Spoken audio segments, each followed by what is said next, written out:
Archer, and I got here former Brigadier General Robert Spalding, and we're going to talk about China. Firstly, how are you today, Robert? Hope you're having a good day. Great, thank you. Thanks for putting up with the sound test before. Really appreciate it. China, it's big and it's old. It's big and it's old, and it's a long-run civilization. It's been around forever, and let's talk China. Your career has been based around China, a lot of it. So firstly, to talk China, well, I guess we have to talk your career. So let's open up on your career. You've written some good books. I want to plug those books, but let's talk China. Let's talk your career. So what has your career been? And yeah. So I spent 27 years in the U.S. Air Force. I was a B-2 pilot for most of that time. Interspersed with flying the B-2, I spent time in China and worked on China policy. So my first time going to China was as an Olmsted Scholar, as a major in the Air Force. So I went to Defense Language Institute in Monterey, California in 2001, studied Chinese for a year, went and lived in Shanghai with my family for 2 years from 2002 to 2004, and really got exposed to the language, culture, history, geography of China.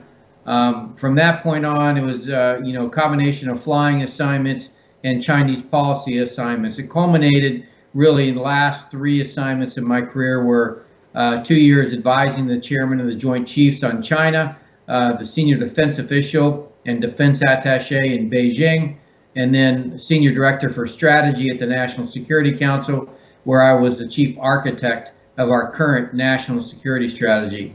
I subsequently retired and wrote a book called Stealth War: How China Took Over While America's Elite Slept. And I'm a senior fellow at the Hudson Institute and a senior associate fellow at the Henry Jackson Society in London.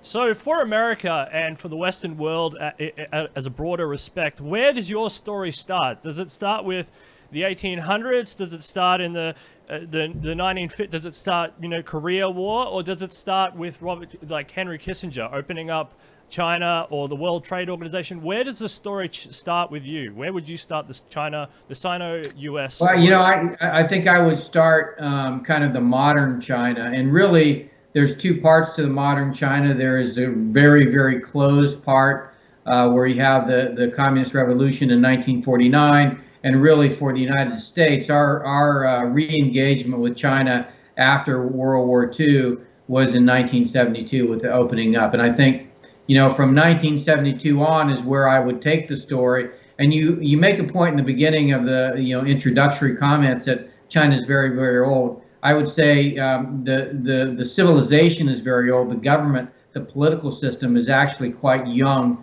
and that's something that they don't actually are quite honest about. I would say in modern China, starting from that 1972 on, I would break it into pre-1989 and post June 4th, 1989, where I think the Chinese Communist Party essentially doubled down on totalitarianism. So when the Soviet Union was crumbling, the Chinese Communist Party was refashioning a new totalitarianism based on the fundamental belief that the openness provided in this post-Cold War era was going to give them an opportunity to, essentially refashion their brand of government in a way that allowed them to take advantage of technology, innovation, talent, and capital from open societies and use that to perpetuate their power. Yeah, well, that's an interesting point you make there, the 80s. I mean, Robert Kaplan, someone I respect a lot, Revenge of Geography, Asia's Cauldron, books such as that. He calls it a philosophical mistake done on behalf of Western thinkers, thinking that as China grew richer, they would liberalize and they would democratize and they would import Western values or even other Asian values. But that hasn't been true. It's a philosophical mistake. It's a miscalculation philosophically. And they've done what China always does, and they remain isolated. And now, in the past, Chinese people are very innovative people. You're talking wheelbarrows, you're talking gunpowder, you're talking paper, you're talking a vast, a sophisticated language and cultural history, a sophisticated political network.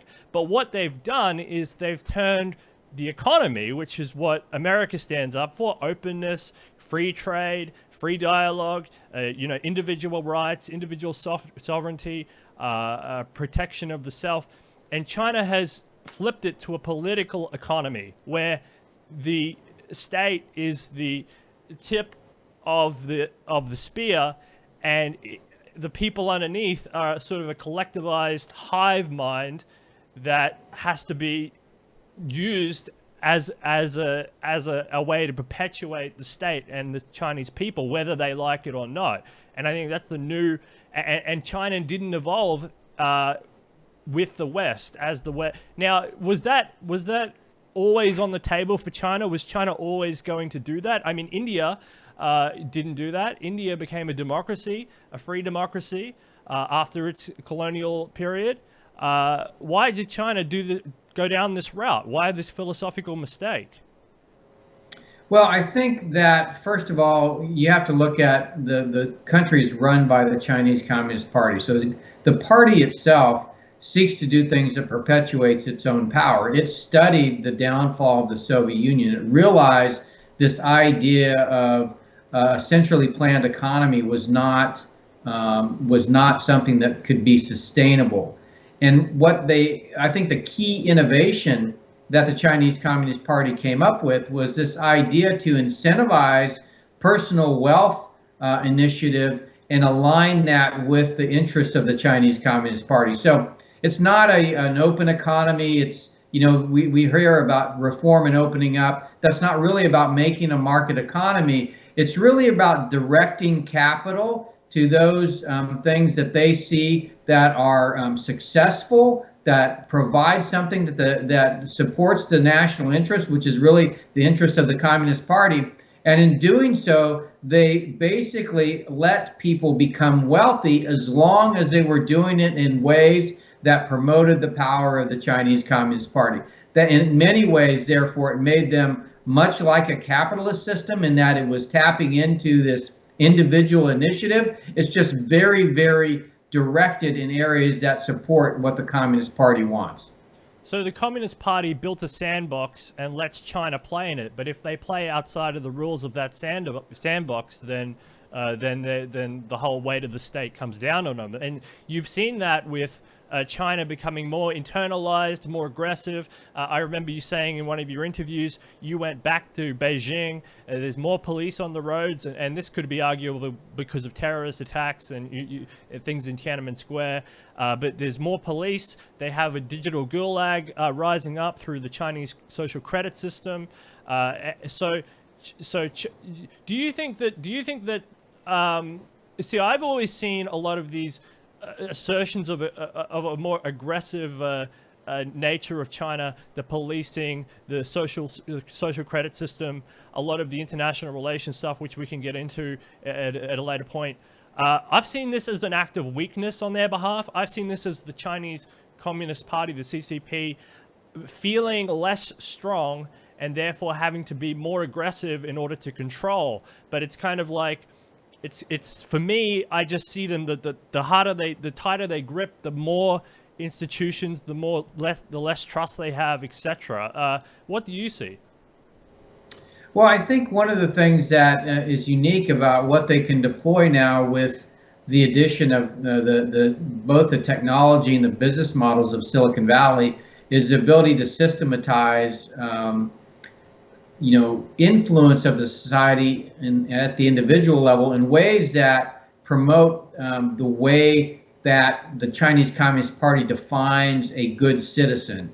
In other words, by monitoring their population and tying that to the economic system, they can direct behavior in ways that are essentially conformist, and they can suppress non-conformist behaviors. Now, that's okay as long as you have access to outside sources of nonconformity. And the reason you want outside sources of nonconformity, because that's where you tend to get your creators, you get your innovators, you get your entrepreneurs. Now, there is some level of that in China, but in a lot of ways, they reach outside the country through the 1,000 Talent programs and other initiatives to draw talent into China. And many of these very wealthy, bright, creative people can have a foot in the West and a foot in China. And so they live these two lives. So yes, for the most part, there's not a lot of freedom amongst the Chinese population, but there is freedom at that level where you're operating as an elite, as an entrepreneur, innovator, that the Chinese Communist Party values. Right. Yes, it's this idea of political economy, and the 1,000 Talent program is something that is now coming up in the news and the media. People are starting to wake up to that idea. There is some sort of pushback against it, and this makes it very hard for the United States, especially when we start to talk about the stealth warfare idea that is your book. Because it's a two-way street with America. They import students en masse. They train them in the universities. They give them positions in their defense, defense procurement and defense intelligence stuff. Building weapons and stuff. And it's not a two-way street. You can't really go to China. You can't really work your way up into their political system. That's just not fair, right? On an international level, that's not fair, and that's one of the things that's going on in America, right? Well, it is this idea that globalization and the internet is an unmitigated good for open societies.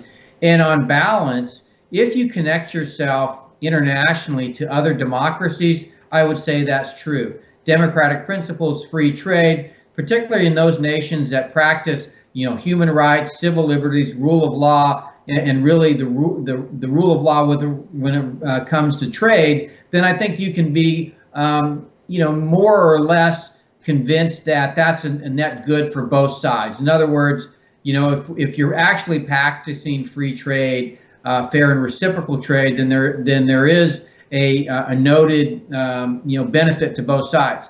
If in fact you're connected to what the model of a political economic system that China has created, then you realize that you're connecting yourself to a state, a sovereign really, that sees the world in only zero sum. And so it's a mercantilist kind of predatory economy that seeks to take advantage of openness. It seeks to use your rules and your laws against your citizens and your companies. And so in that case, it's actually not advantageous. And so I think what the national security strategy seeks to do is recouple strongly with democracies along finance, economics, and trade and information that balances out this challenge from China and forces the Chinese Communist Party really to see if their system can survive on its own. Can it generate the innovation, the technology, the talent, and the capital to continue its economic growth? And the bet of the national security strategy is that it can't, and that in fact democracies working together will be able to grow their their economies much better, provide for their citizens, their prosperity much better, and therefore create this incentive to more liberalized, systems that are much more closed and authoritarian. That's really interesting. Do you think that do you think that China could? I want to talk about international relations, but I also like this idea. Do you think that China could come to a sort of a domination in any of these arenas, in the cyber, in the military, in the control, using threats? Do you think China can win on any of these fronts? Because absolutely. In fact, they are winning. I think it wasn't until the Western kind of democracies started to wake up and see what was happening, particularly with the collection of data and the use of these systems like in Australian Strategic Policy Institute's paper, the Engineering Global Consent, really understanding the power of Silicon Valley to manipulate data in ways that is allowed to, dominate e-commerce, but more importantly, with China's implementation to really influence societies towards or in. So yes, they were winning. I think really the only way that free societies can compete with that on its current basis is really to separate and then force them to compete on what is more a level playing field as democracies begin to allow the free trade system to work, to allow kind of entrepreneurial activity to work in an innovative societies as they work together, and not allow the companies to be preyed upon. I think that's where you're going to see a change. Yeah, yeah, and so it's because with Obama, I felt like you did. I felt America was asleep at the wheel. He was talking about the Asia pivot strategy. They were pivoting a few aircraft carriers and things over there, and it was a very sort of nuanced. It was not a very aggressive approach. Trump changed the rhetoric on China in the United States. He started to talk about China more in adversarial terms. We had the trade war, and now they've got a less than cordial relations with between Beijing and Washington now. You could bring up the national security report. What's the biggest challenges in that report? Is it cyber? Is it the political economy? Is it the international relations? Is it the military? Is it the lack of entrepreneurial spirit? Is it what's the biggest idea in that report that needs to be shifted? Well, it is basically this, and that is national security is much more, in the 21st century, is much more about ones and zeros and dollars and cents than bombs and bullets. In fact, that military activity may work in places like the Middle East, but when you're dealing with a nuclear-armed, global power, those two nations, the United States and China, don't seek to fight using weapons because of the danger involved. And so they seek to compete in other ways. And in fact, the Chinese Communist Party, has been competing and America has not. And so it is that we had to recognize that we were in a competition. It was a fundamentally different competition from any that we had faced before, that in fact, the strengths of our open system had become vulnerabilities, that we needed to shore those vulnerabilities up, and that we needed to really invest our capital in our people, in our nation, in infrastructure and manufacturing, and really science and technology, STEM education, to really reinvest in the American dream, because without economic security, there is no national security. And without national security, the preservation of the principles and values that the country was founded on could not be preserved. In fact, in our current internet-connected world, your ability to influence democratic populations away from the founding principles is very, very built in to that architecture. It is absolutely easy. In fact, in the aftermath of the coronavirus, 40% of the social media posts are coming from bots. That's state-sponsored activity, and it's meant to inflame division, to create fear, to create really this environment of really a mistrust of the process of democracy and democratic principles. It's really interesting that you say we have not been here before. How is this challenge of China different from the Soviet Union? Why is it different?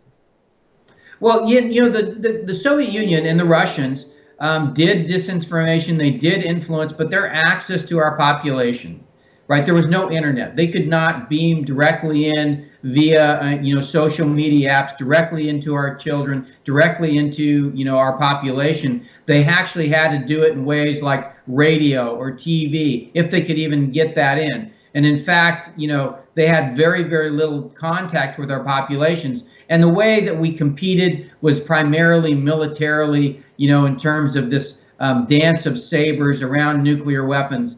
And in fact, that is not the way the Chinese choose to fight. It's not a military fight. I don't see them invading the United States with troops anytime soon, or any other country for that matter. What they seek to use are their companies and the power of the internet to align elites from foreign countries to their interests and to ensure that the population sees that the society is not a threat. Now, the change after the coronavirus is that they've now started disinformation campaigns. This is very much like the Russians. So we've entered a new phase, but it's primarily, again, about the internet. It's about economics. It's about showing that their system is better than democratic systems. It's not about fighting a war that we thought, was going to happen during the Cold War.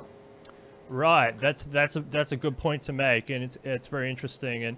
And so, if you're talking about economics and you're talking about the internet, you're talking about technology procurement. What is the what has been the predatory nature of China buying up companies to steal patents or technology theft? Or what's the whole story with technology theft or U.S. patent acquisition and that whole economic predatory nature of the CCP? Because a lot of people, the corporate structure in China, as you would know better than anybody, especially me, it's incentivized politically. If you're a low mayor, you could lie about statistics, all the statistics, so you can get more funding from the Chinese party. But if you're a corporation, you're only an arm of the state. You're not like in America. You're not separate in your own. You're not separate. It's all just an arm of like an octopus. What is it with technology acquisition and this whole patent procurement from the CCP? Is it? Can you explain that to us? Yeah, it's really they've designed really the optimum system to be plopped down in the middle of an open global economy. So first of all, they got a closed financial system. They have a non-convertible currency. They have strict capital control. So the Communist Party controls the Bank of China, the People's Bank of China, and they control the transfer of RMB for hard currency like US dollars. So if you think about it in just a trade sense, so trade and finance, and there's a lot more to it, but those are two kind of basic principles that economists can agree on. In trade, once you have an imbalance of trade, there is an offsetting imbalance in currency trade. And so what tends to happen is if there's a continued imbalance, then the price of goods that are coming from the major exporting country will go up, and there will be a tendency for trade to even out. Since the Chinese Communist Party controls a non-convertible currency-based financial system, they can prevent that equalizing pressure from happening. Therefore, this imbalance of trade can continue indefinitely. In the meantime, the government can harvest this hard currency and turn around and invest it in ways that promote this mercantilist trade. They can buy up companies, they can buy up research, they can subsidize their own companies. So really, it's a mechanism that defies what economists call a free trade system, and allows them to perpetuate this mercantilist system. Usually, free economies will realize this and will take action to protect themselves. But it's been since China entered the WTO that a fact that most countries have just basically allowed it to continue to exist.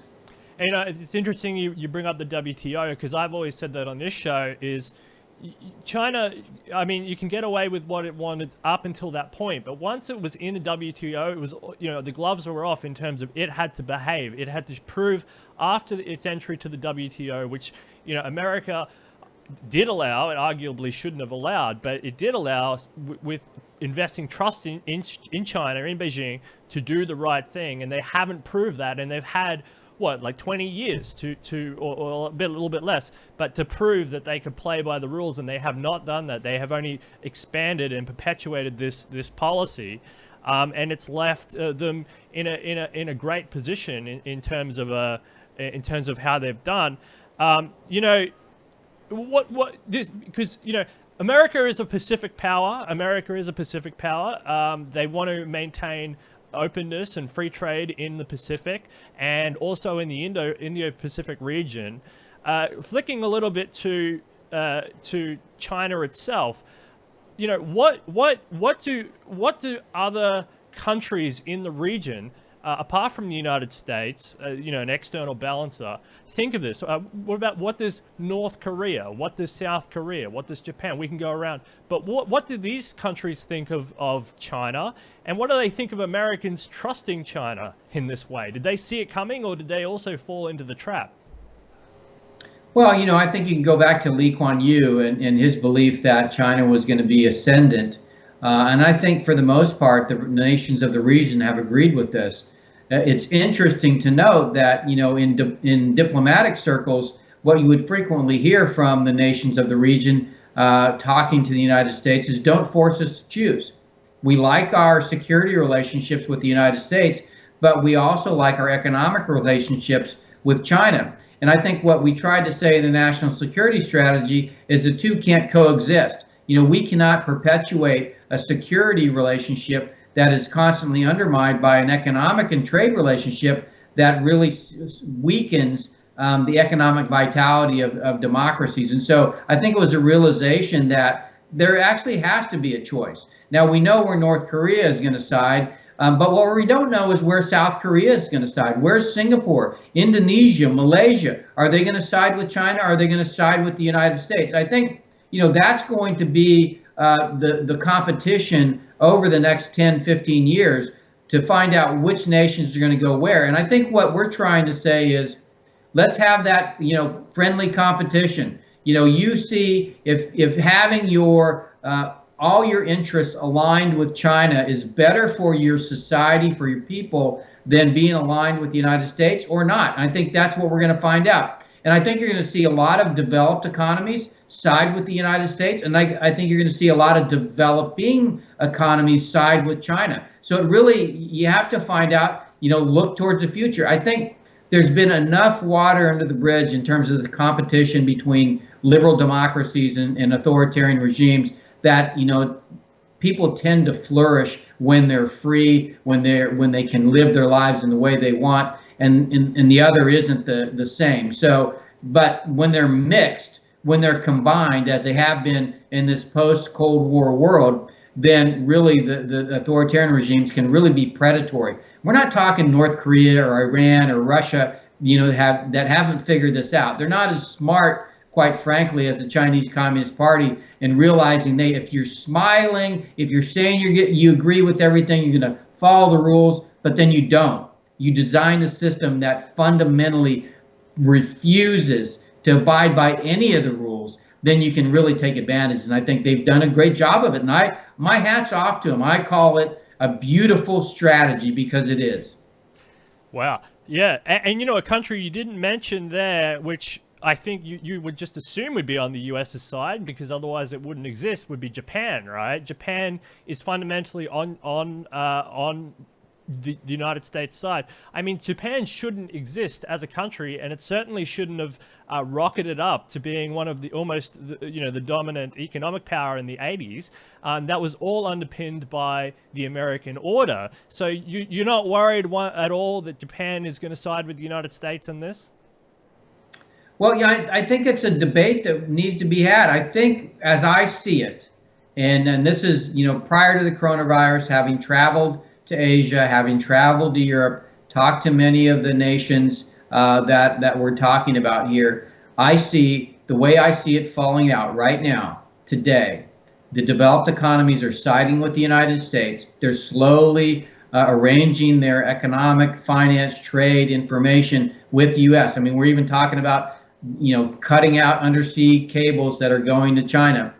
And you see what's happening with China is that they're using the Belt and Road Initiative and their relationships with Russia, Iran, and North Korea to basically gobble up the authoritarian regimes of the world, and then kind of the emerging market economies, Africa, some of Latin America, Central Asia, on into Eastern Europe. And so I think what you're seeing, in a way, a digital iron curtain fall down around those countries, and then we're just going to see how the competition plays out. My bet is we don't have a conflict in the traditional sense, where it's more of the using weapons. It's going to be more in the ideology space, in media and politics, certainly in economics, a battle for resources. And I think as long as we keep it in those areas, it's going to there is no doubt in my mind that the economies of the developing countries, the democracies of the world, are going to do much, much better when they don't have this predatory, agent in the midst.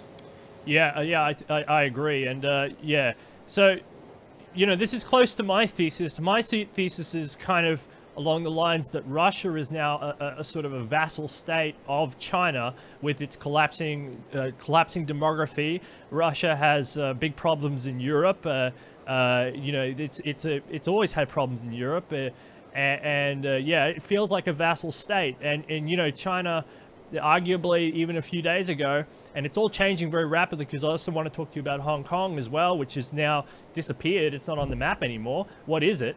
But I feel like Russia is a vassal. It's got its nuclear weapons, which is its big trump card, but it's concentrating on Europe as Russia normally does, and it's simply beholden to China in most ways, whether it likes it or not, because of its exposure.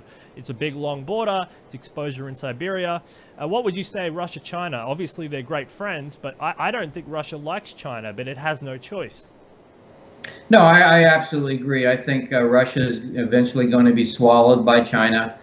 They really don't have a choice.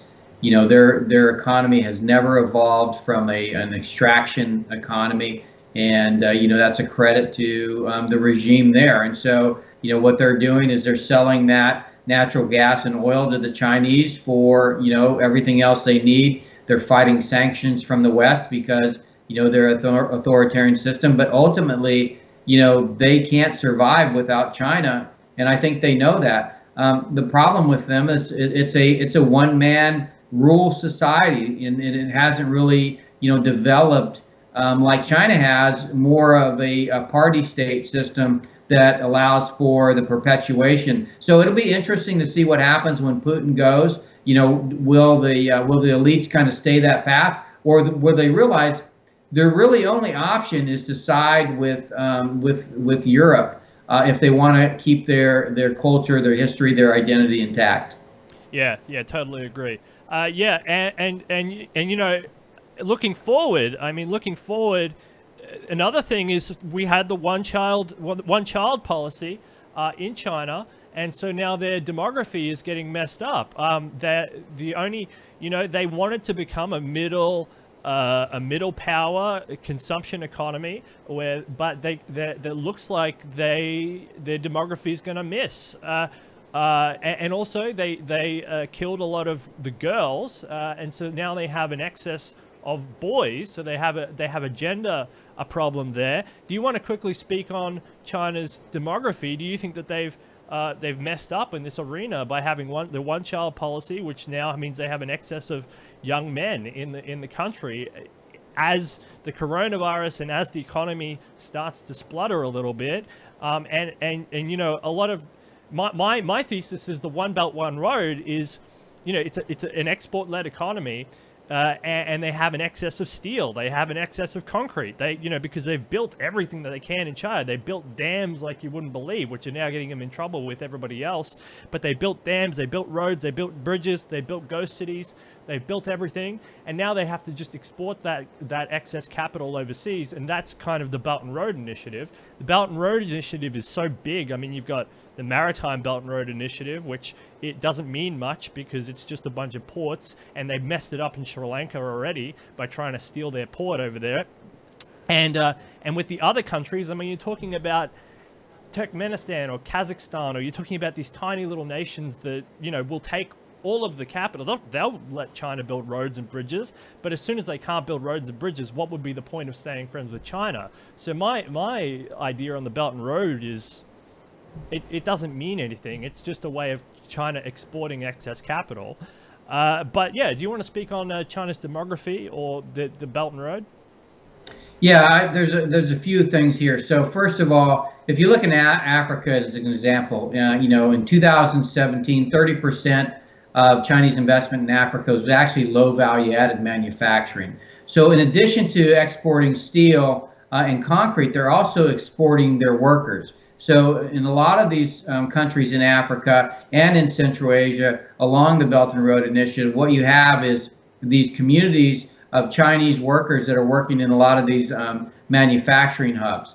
And so what they're doing is they're exporting a lot of their excess males along the Belt and Road Initiative, and those are intermarrying and intermixing with the local populations. So it is not just a resource export program; it's also a human export program. So they're dealing with their excess males in using the Belt and Road Initiative. At the same time, they're deploying 5G, not just within China, but along what's called the digital Silk Road. So they're going to be able to employ automation, through smart cities, through advanced manufacturing, advanced logistics, autonomous transportation. As they bring some of these capabilities online, they'll be able to compensate for the fact that they've got a decline in demography in China. So yes, they have a challenge, but what they have is also built in an opportunity to deal with the challenge. Now, in the Belt and Road Initiative itself, it allows them to connect to sources of raw materials, which they need: energy, food, and also minerals. And then they can build those communities up to then be new markets for China. So you're looking at cobalt for the Democratic Republic of Congo that then flows through a port in Djibouti. And then that, leads to the development of rail, of telecommunications, power, water. All of that puts in place a skeletal system for manufacturing, which is, as I said, was the leading investment in 2017 in Africa. And so what they have pretty soon is the rise of an industrial and then an information economy that is powered entirely by Huawei. They have, these $50 smartphones with software that is designed to do facial recognition for dark complected faces. It is really designed well to export this authoritarian system to the leaders of those countries. So they've really done a very, very good job of bringing all these things together. And I think that's what we miss when we just look at the excess money they spent on this. A lot of that excess money has come from the West. It's come from U.S. It's come from the World Bank, for example. They borrow money at really low rates from the World Bank and then turn around and loan it at usurious rates to countries in Africa. So it's a really, really smart way to go about doing things. Well, you've made me realize more about the coercive nature of alliance building and network building, because when America first took over the Caribbean, it had no indigenous enemies up there in the northern hemisphere, and then after World War II, through the Bretton Woods system and the New World Order after World War II, America had to do a lot of handshaking and a lot of winning and a lot of kissing and a lot of it had to fork out a lot of money and global friendship and take on the US dollar in order to build a giant global network against the Soviet Union, and eventually almost everybody in the whole world. I benefit from it. You benefit from it. The Russians, the Soviet Union, they're fighting the Soviet Union while keeping the Soviet Union supply lines open. The Americans did all this work and they shoved all of this. I felt like, like looking at the Bretton Woods deal or looking at the America in the 21st century, it kind of feels like they lost the Second World War. It feels like they lost and then they had to pay everybody around the world a due. Now, you've just said something very interesting here, which is China can't do that. China doesn't know how to be friends with all these nations. Therefore, the only method is coercion. It's export your own population, build your own commercial markets, secure your own resources, and change the politics of the countries around the world in order to build their own system and network and alliance, which is different to how America did it, where America won hearts and minds. And some of America's soft power might have waned a little bit. I mean, America's not as loved in the world now as it used to be in the mid 20th century. Some of the soft power stuff is gone, but that's because people have become so blasé to this very atypical time where America foots the bill for the whole of the global security network. It foots the bill for having the consumption-led economy that everybody can, pick up a raw material, take it to a place, plasticize it into a good and then export it to America for hard currency. America's taken on all that burden. China, you just made me realize China doesn't want to play that game, and therefore the only way that they can play that game is by building the system themselves, and that entails a lot of coercion, and yeah, it's insidious actually. Yeah, and if you go back to, I mean, things that you're mentioning, you're talking about things like the Marshall Plan, for example. It really was a bottom-up way of protecting, you know, what we thought was, you know, something that we needed in the world, which is other democracies. So help other democracies grow, and that's primarily done through economic development. I think what you find is after the Cold War ends, we're just like, we believe that competition is over. It's been won. Now we don't need to do it anymore. We'll just let, you know, everybody kind of, you know, play on a level playing field, and we believe everybody's going to play by the rules. And so those principles that went with that economic development, free trade, you know, human rights, civil liberties, rule of law, the things that we promoted, the international order, and in our relations with those countries, promoting those principles, using, you know, the power of information, Voice of America, Radio Free Asia, Radio Free Europe, to really talk about those principles. That was what we were doing. All of that stopped. All that ceased. We started putting money really into weapons. We now spend $800 billion a year in this military capability, but we're not spending on economic development in ways that are strategically aligned to promoting the interests of the United States, and that is really the interests of democracy, free trade, human rights, civil liberties, and rule of law. And when you go to things like USAID, Export-Import Bank, you know, when you talk to them about what is your strategy, what are you doing, how are you promoting, you know, the interests of the United States in ways that promote, you know, prosperity and really allow for the rising up of a middle class elsewhere, they don't really have a concept of it. So all these things that we were doing that you mentioned, we got away from, we stopped doing. And that's what, you know, the current government is trying to reinstitute. But it's going to be a hard road because we have gotten so used to, you know, allowing just business to be business without any associated principles or values that are going to ensure that our democracy endures or the democracies of other countries are endures. We cannot be a democratic island unto ourselves. If the whole world is authoritarian, we will be in danger. So it's an obligation, not just to the countries of the world, but to our own people, that we promote those values, and we promote them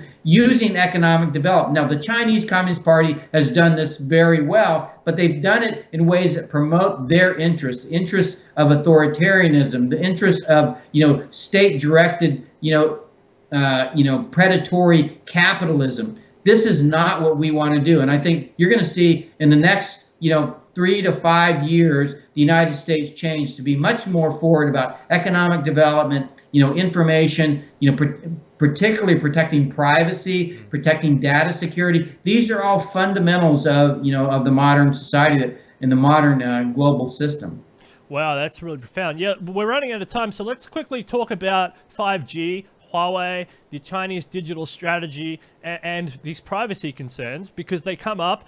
People are, a lot of people are cognizant of their own privacy issues, especially when it comes to, a lot of people, Edward Snowden or the NSA or something, they say America's, but people are cognizant of these issues. But let's talk about China's strategy. So what has China's digital strategy been? Where did it start? Where is it now? And how did it get to Huawei and the 5G digital network that you're talking about? So what the Chinese Communist Party has essentially done is taken what Silicon Valley built and adapted it to promoting authoritarianism.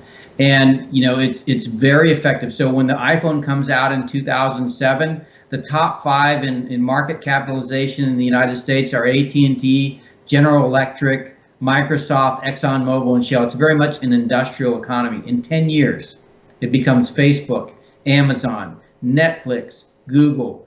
What the Chinese Communist Party figured out is that's an enormously powerful tool, not only for economic advantage, but also for influence your population. So the same algorithms, the same data collection technology and business platforms that get you to buy more Nikes is a good way to get you to be a better communist. And so that system adapts very, very well to authoritarianism. So essentially, it's a very, very simple system. What they seek to become is the Saudi Arabia of data. Why? Because data drives artificial intelligence. So their goal is to dominate artificial intelligence in the future, to dominate this ability to influence populations, to dominate the information economy. And really that will allow them to, without firing a shot, to essentially insinuate themselves nearly everywhere. They've been very successful at that. And I think what we have to guard and what we haven't guarded is our telecommunications infrastructure, how we allow data to be collected about our citizens and then given to these tech companies. We need to be much more about encryption, about data privacy and data sovereignty. And this is something that the Chinese Communist Party has taken advantage of. And until we get that part correct, we're still going to be at risk. So for a lot of them, like for Americans, again, because it's not this political system, where there's an incentives to economically drive things for politics, that, a lot of the onus of data protection, I've talked to McAfee. We've had McAfee on this show, for example, cybersecurity whiz. He's supposed to be running or something. But anyway, we had him on the show. We talked to him. Or, the thing is that in America, it's the onus is on the corporation to protect people's data, their privacy, their security. When you sign up to company X on the internet and you input your birth and your birth date and your data and whatever, and it's getting more sophisticated now because we say things like Facebook or Twitter or Google or something, but I mean it's getting more intense now where people are giving their data over to DNA companies, you give your data over so you can track your family genealogy and your lineage and heritage and whatever. So Americans for a long time put the onus of data protection and data safety and invested it with the corporation. And the theory was, and the theory still is for the most part, that corporation is invested in protecting that data because they want to outcompete the other company in being the stronger company if their protection is better, then, but we've seen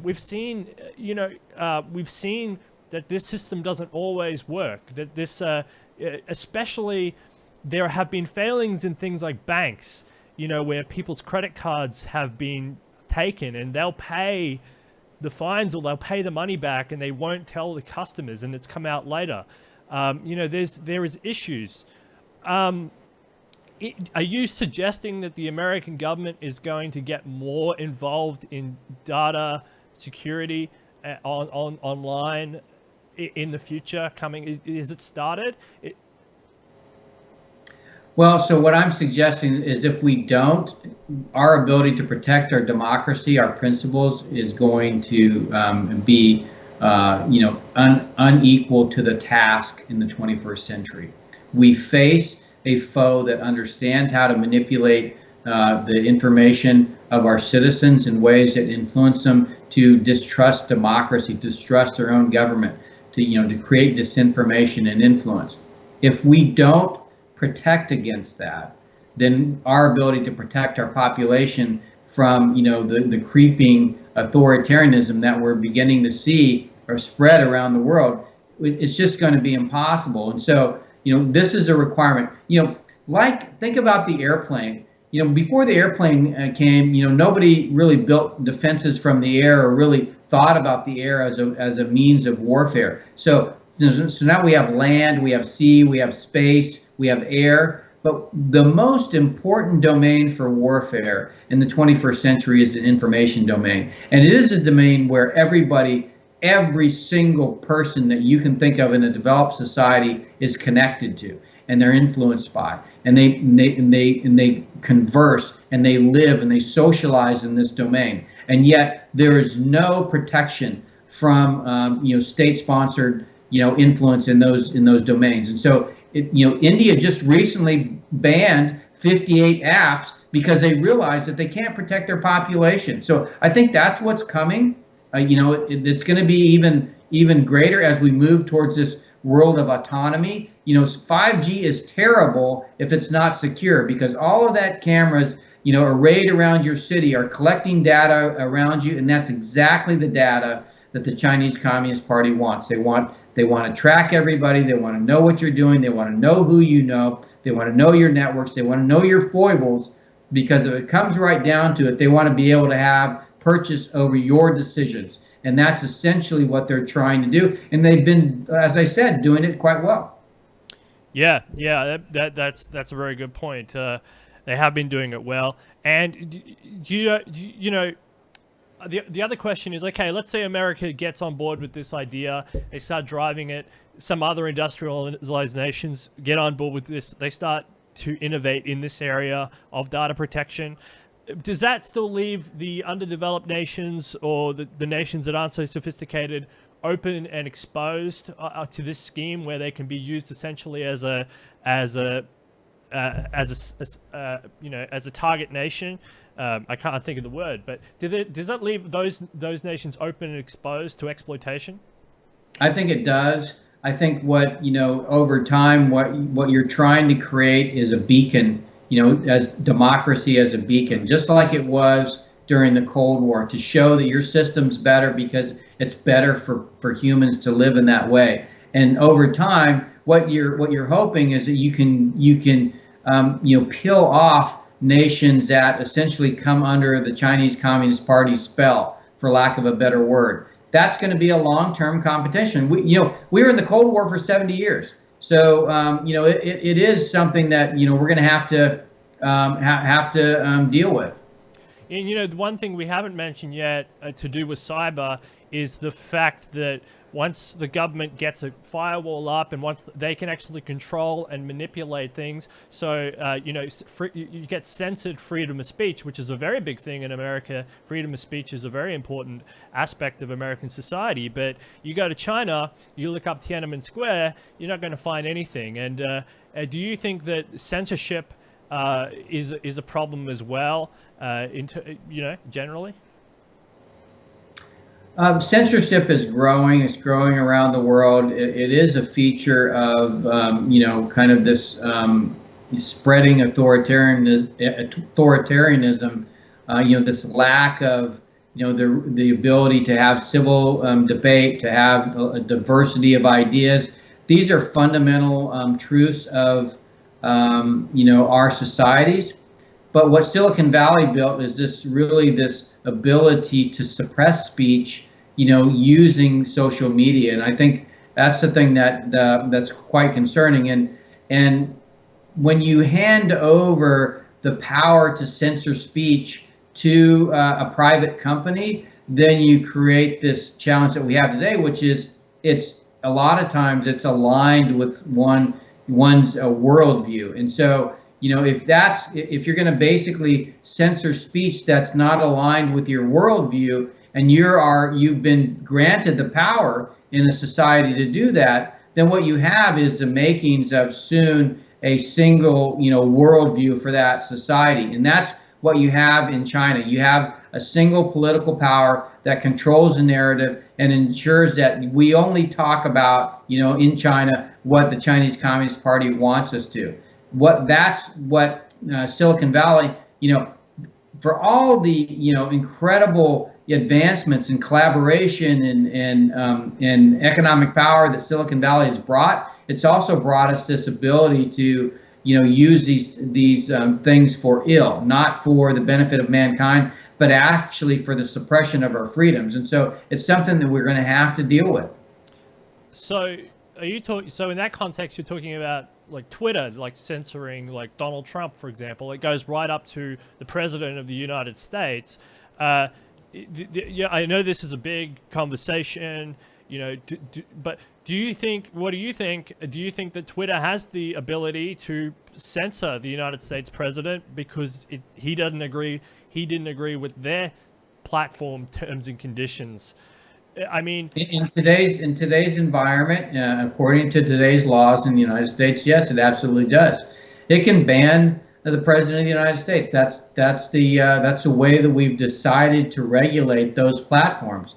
It's not like other media platforms. So and I think that has given undue power. When you take away the power of the state, which is really to preserve and protect the rights of the individuals, to the extent that the individuals give them the power to do so. So what happened was we gave up some powers to the federal government. We didn't give those up to Twitter. The federal government has allowed Twitter to operate in this way, and so I think in essence what you're going to see happen in democracies is you're going to see a rebalancing of power away from large tech companies back to the government, because I think that's where it's appropriate. And quite frankly, if you build secure data systems, then the power of these tech companies to just take your data and abuse it in ways that you're not inclined to allow them to do will be cut off. What I'm talking about here is encryption.